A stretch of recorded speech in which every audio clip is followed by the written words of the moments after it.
Hello नमस्कार दोस्तों, एक बार फिर से आपका बहुत बहुत स्वागत है मैं टीचिंग प्लेटफॉर्म पे। 2 दिन वीडियो इस वजह से अपलोड नहीं हुई कि 24 से आई थिंक मुझे लग रहा है 36 घंटे तक तो इंटरनेट ही गायब था। इस वजह से अपलोड नहीं कर पाया मैंने कल वीडियो, और संडे को तो ऑफ रहता है। तो भारतीय इतिहास प्रैक्टिस सेट नंबर हम 1 प्रेजेंट करेंगे। मास्टर क्लास होगी, ये भी आपके आरपीए के एग्जामिनेशन जो कि अनाउंस हो चुके हैं आपके। उसके अलावा जितने भी एग्जामिनेशन हैं, रेलवे जेई के हों या फिर आपके एलपी के हों या फिर आपके एनटीपीसी के हों या फिर एसएससी सीएचएसएल के हों या एसएससी एग्जामिनेशन हों, सबके लिए इंपॉर्टेंट है। बहुत ध्यान से देखिएगा, बहुत अच्छे अच्छे क्वेश्चन हैं।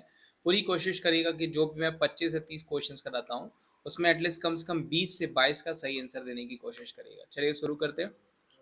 पहला क्वेश्चन है, कांग्रेस का 1906 का अधिवेशन जिस स्वराज को लक्ष्य घोषित किया गया था, कहाँ पर हुआ था? यानी पूछा गया जो 1906 का अधिवेशन हुआ था जिसमें स्वराज को लक्ष्य घोषित किया गया था, वो कहाँ हुआ था? कलकत्ता में हुआ था, लखनऊ में हुआ था, मद्रास में या फिर बम्बई में? तो जो सही आंसर हो जाएगा दोस्तों वो क्या हो जाएगा? वो हुआ था कलकत्ता में। ध्यान रखिएगा, पूछा जाता है, वेरी वेरी इंपॉर्टेंट क्वेश्चन। 1885 में जो है कांग्रेस की स्टैब्लिशमेंट हुई थी।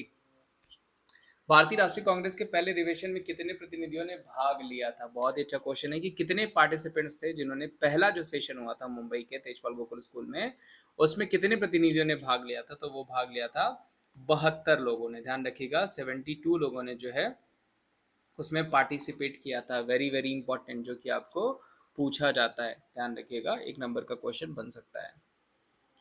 बाल पाल तथा लाल अत्यंत प्रमुख नेता थे, वो किस पार्टी के थे? कांग्रेस पार्टी के, स्वराज पार्टी के, गदर पार्टी के या मिलिटेंट नेशनल पार्टी के? ध्यान रखिएगा, ये लोग किस पार्टी से संबंधित थे? तो ये कांग्रेस पार्टी से संबंधित है। इनको जो है गरम दल के लिए जाना जाता था, एग्जिमिस ग्रुप के लिए जाना जाता था इनको, लाल बाल पाल को। ध्यान रखिएगा, पूछे जाते हैं, इनसे क्वेश्चंस बनते हैं। निम्नलिखित में से कौन सी महिला भारत में विदेश से नियुक्त की गई प्रथम महिला राजदूत थी? बढ़िया प्रश्न है। यहाँ पे पूछा क्या गया है आपको कि इसमें से कौन सी महिला थी जो भारत में विदेश में नियुक्त की गई प्रथम महिला राजदूत थी? कौन थी? विजय लक्ष्मी पंडित थी या फिर सरोजनी नायडू थी या फिर अरुणा आसिफ अली थी या फिर सीपी मुथम्मा थी? तो जो सही आंसर हो जाएगा वो हो जाएंगी विजय लक्ष्मी पंडित। ध्यान रखिएगा, महिला भारत में विदेश में नियुक्त की गई प्रथम महिला राजदूत थी। आगे बढ़ते हैं। सुभाष चंद्र बोस ने भारतीय राष्ट्रीय कांग्रेस को से निकलने के बाद, ध्यान रखिएगा, सुभाष चंद्र बोस ने भारतीय राष्ट्रीय कांग्रेस से निकलने के बाद जो है कि किस पार्टी की स्थापना करी थी? Forward block, socialist party, Indian national party या फिर रिपब्लिकन पार्टी? तो जो सही आंसर हो जाएगा वो हो जाएगा फॉरवर्ड ब्लॉक। किसकी स्थापना करी थी? फॉरवर्ड ब्लॉक ने में की स्थापना करी थी। जन्म इनका कहाँ पे हुआ था? उड़ीसा में। और डेथ कहाँ पे हुई थी? तो ताइपेई, ताइवान में। ठीक है, रहस्यमयी डेथ थी, तो पूछा जाता है, आपको क्वेश्चन बनता है। 1 नंबर का क्वेश्चन यहाँ से पूछा जाता है।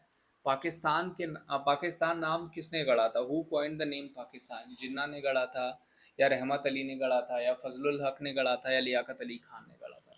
जो सही आंसर हो जाएगा वो हो जाएगा आपका रहमत अली के द्वारा। पाकिस्तान नाम किसने गढ़ा था? तो रहमत अली ने। भारतीय राष्ट्रीय कांग्रेस का पहला महासचिव कौन था? फिरोज शाह मेहता, बदरुद्दीन तैयब जी, दादा भाई नौरोजी या ए ओ ह्यूम? पूछा गया है भारतीय राष्ट्रीय कांग्रेस का पहला महासचिव कौन था। तो कांग्रेस का पहला महासचिव फिरोज शाह मेहता, बदरुद्दीन तैयब, दादा भाई नौरोजी या ए ओ ह्यूम? तो जो सही आंसर हो जाएगा वो हो जाएगा आपका ए ओ ह्यूम।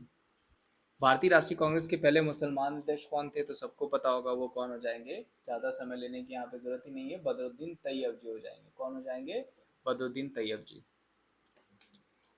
निम्नलिखित में से किसने सभी तीनों गोलमेज सम्मेलनों में भाग लिया था? सरदार वल्लभ भाई पटेल थे या फिर आपके जो है कि जवाहरलाल नेहरू थे या फिर भीमराव अम्बेडकर थे या डॉक्टर राजेंद्र प्रसाद थे? तो जो सही आंसर हो जाएगा वो हो जाएंगे तीनों गोलमेज सम्मेलन में भाग लिया था भीमराव अम्बेडकर जी ने और तेज बहादुर सप्रू ने। ध्यान रखिएगा किसने लिया था? भीमराव अम्बेडकर जी ने और तेज बहादुर सप्रू ने। क्वेश्चंस बनते हैं, पूछे जाते हैं, ध्यान रखिएगा। वह कौन सा स्थान है जहां आचार्य विनोबा भावे ने 1940 में व्यक्तिक सत्याग्रह शुरू किया था? गुजरात से नादियाग्राड है या फिर आंध्र प्रदेश से जो है आपका गुंटूर है, तमिलनाडु से उडियार है या महाराष्ट्र से पवनार है? तो जो सही आंसर हो जाएगा वो हो जाएगा आपका महाराष्ट्र से पवनार। विधवा पुनर्विवाह अधिनियम किसके शासनकाल में लागू किया था? डलहौजी के, कैनिंग के, हेनरी हार्डिंग के या लॉरेंस के? तो जो सही आंसर हो जाएगा, यानी जो वीडो रीमैरिज एक्ट इम्प्लीमेंट किया गया था वो किया गया था कैनिंग के समय में। किस गवर्नर जनरल ने दास प्रथा को समाप्त कर दिया था, यानी स्लेवरी को एबॉलिश कर दिया था? किसके द्वारा? कार्नवालिस के द्वारा या फिर जो है अलन बरो के द्वारा या फिर विलियम बेंटिंग के द्वारा या जानसोर के द्वारा। तो जो सही आंसर हो जाएगा वो क्या हो जाएगा, वो हो जाएगा जिसने दास प्रथा को समाप्त किया था, वो हो जाएगा अलनबरो। अपने शासनकाल में किस वायसराय की हत्या हुई थी, तो पता है आपको कि किसकी की गई थी, पठान बंदियों के द्वारा अंडमान निकोबार में मेयो की गई थी। किसने बंगाल में दोहरी सरकार प्रणाली को समाप्त किया था, क्लाइव ने, कार्नवालिस ने, हेस्टिंग ने, इसमें से किसी ने नहीं। तो जो चलाया था वो था क्लाइव, और जिसने खत्म किया था वो कौन हो जाएगा, वो हो जाएगा आपका जिसके द्वारा खत्म किया गया था वो हो जाएगा वारेन हेस्टिंग्स, बंगाल का पहला गवर्नर जनरल। ठीक है, ध्यान रखिएगा, जिसके खिलाफ इम्पीचमेंट भी लाया गया था, और खत्म शुरू किया था क्लाइव ने, डाचे सिस्टम खत्म किया था वारेन हेस्टिंग्स ने। न्यायिक संगठन की स्थापना किसने की थी, मेयो ने की थी, या फिर कार्नवालिस ने की थी, इटली ने की थी, या कर्जन ने की थी। तो जो सही आंसर हो जाएगा वो हो जाएगा कार्नवालिस। ध्यान रखिएगा, पूछा जाता है कार्नवालिस पे क्वेश्चंस बनते ही बनते हैं। महाभियोग के लिए किस गवर्नर जनरल पर मुकदमा चलाया गया था, अभी जस्ट मैंने आपको बताया कि महाभियोग के लिए किस गवर्नर जनरल पर मुकदमा चलाया गया था, वो था वेस्टिंग्स, वेलेजली, मेयो और फिर क्लाइव। तो अभी जस्ट मैंने आपको बताया कि हेस्टिंग्स के ऊपर चलाया गया था महाभियोग के लिए मुकदमा। 1802 की बेसिन की संधि पर हस्ताक्षर किसके बीच हुआ था, अंग्रेज और बाजीराव, अंग्रेज और बाजीराव द्वितीय, फ्रांसीसी और बाजीराव प्रथम, डच तथा बाजीराव। तो जो सही आंसर हो जाएगा वो हो जाएगा अंग्रेज और बाजीराव द्वितीय। भारत में अंग्रेजों ने प्रथम मदरसा कहाँ स्थापित किया था, तो पहला मदरसा जो स्थापित हुआ था वो हुआ था आपका कलकत्ता में। एशियाटिक सोसाइटी ऑफ बंगाल के संस्थापक, वेरी वेरी इंपॉर्टेंट क्वेश्चन, कई बार मोस्ट रिपीटेड भी कह सकते हैं, वो was the founder of the Asiatic Society of Bengal, तो वो हो जाएंगे आपके विलियम जोन्स। वाराणसी में प्रथम संस्कृत महाविद्यालय की स्थापना किसने की थी, यानी किसके समय पे हुई थी, तो वो हुई थी आपकी वारेन हेस्टिंग्स के समय में। क्वेश्चन बनता है, पूछा जाता है आपको, सॉरी पूछा क्या गया है, आप किसके समय में हुई थी ये पूछा जाएगा, तो वारेन हेस्टिंग्स, और किसने की थी तो वो हो जाएगा जोनाथन डंकन। यहाँ पे क्वेश्चन पूछा गया है कि किसने की, तो वो कौन हो जाएगा, जोनाथन डंकन। किस अंग्रेज ने सर्वप्रथम भागवत गीता के अंग्रेजी में अनुवाद किया था, ये भी देखिए बहुत ही अच्छा क्वेश्चन और कई बार पूछा गया, तो वो कौन हो जाएंगे, चार्ल्स विकिंग्स हो जाएंगे। ध्यान रखिएगा, कई बार पूछा गया क्वेश्चन है। भारत ने अंग्रेजी क्षेत्र का दर्जा, डोमिनेंट स्टेट का दर्जा किस तारीख को मिला था, तो वो मिला था 15 अगस्त 1947 को। गांधी जी की विशेष वस्तुओं को बहिष्कार के आंदोलन का लक्ष्य था, पूर्ण स्वतंत्रता, कल्याण राज्य का प्रोत्साहन, कुटीर उद्योगों को प्रोत्साहन, या ब्रिटिश विरोधी भावना पैदा करना। तो जो सही आंसर हो जाएगा वो हो जाएगा कुटीर उद्योगों के लिए प्रोत्साहन के लिए किया गया था। तिरंगे को राजध्वज के रूप में किस अधिवेशन में स्वीकार किया गया, वेरी वेरी इंपॉर्टेंट क्वेश्चन और रेयर क्वेश्चन, यानी हर बार क्वेश्चन ये पूछा भी जाएगा।